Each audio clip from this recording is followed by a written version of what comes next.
आमा कति बजी आउनुभयो? 7 बजी आउनुभएको। अहिले सब पालो आएन है? धर्म गर्न गाह्रो छ आमा। ल पालो आउँछ। दर्शक पनि देख्न सक्नुहुन्छ यतिखेर एकदम ठुलो बाक्लो उपस्थिति छ यहाँ मन्दिरमा। इशानेश्वर महादेवको यो भक्तजनहरू दुध चढाउनको लागि एकदम ठुलो लाइनमा बस्नु भएको छ। आमा कति बजी आउनुभयो? 7 बजी आउनुभएको। अहिले सब पालो आएन है?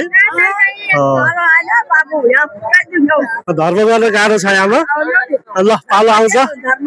बिस्तारै जानु होला, पालो आउँछ है। ल 7:30 बजी आउनुभएको। अहिले 1 बजिसकेछ। देख्न सक्नुहुन्छ एकदम ठुलो भिड छ यहाँ हाम्रो भक्तजनहरूको पालो नआएर। कति बजी आउनुभयो दिदी? 8 बजी है? अहिलेसम्म अझै कति लाग्छ? अझै 2-3 घन्टा तपाईँको 2टा लाइन रहेछ अनि त्यही भएर अलिकति असहज भएको छ। त्यही त एकदम यहाँ देख्न सक्नुहुन्छ भक्तजनहरूको लाइन एकदम लामो छ यहाँ दुध चढाउनको लागि। यहाँ देख्न सक्नुहुन्छ यहाँ एकदम ठुलो लाइन छ। कति बजी बस्नु भयो लाइन? हामीहरू 9 बजे लाइन बस्यो। कति बजे ल्याउनु त? पौने 1 भइसक्यो है? अझै 4 घन्टा जति लाग्ला जस्तो छ है? एकदम गाह्रो। हजुर अलिक कमजोरी हो जस्तो लाग्छ है मलाई। हजुर यो व्यवस्थापनकै कमजोरी। किन एउटा रस्सी लगाएर व्यवस्थित तरिकाले आउने जाने जुन श्रद्धालुहरू हुनुहुन्छ उहाँहरूलाई निस्कने एउटा सहज बाटो भइदिएको भए यो हजुरको हुन्थेन होला।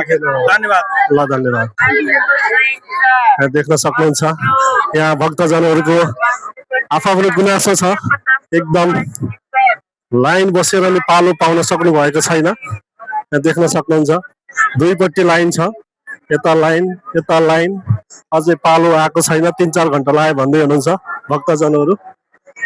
लामो एकदम लाइन एकदम धेरै पछाडिसम्म छ। देख्न सक्नुहुन्छ यो लाइन 2टा लाइन छ, एउटा लाइन पनि होइन। धर्म गर्न साह्रै गाह्रो। भक्तजनहरूको भिड छ इशानेश्वर महादेवको यहाँ दुध चढाउन आउनको लागि। बिहानदेखि आउनु भएको। अहिलेसम्म पालो ओहो आउँ सुशील लाइनमा हो के छ? कतिखेर आउँछ पालो?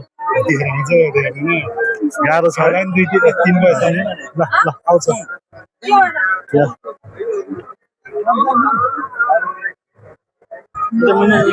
देख्न सक्नुहुन्छ लाइन एकदम लामो लाइन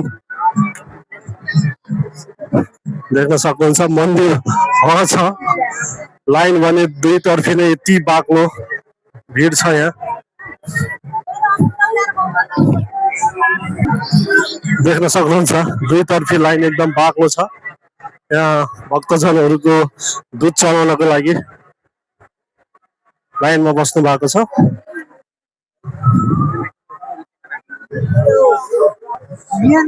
देख्न सक्नुहुन्छ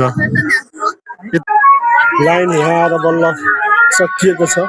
अझै भक्तजनहरूको कतिखेर पालो आउने भनेर एकदम प्रतीक्षामा हुनुभएको छ।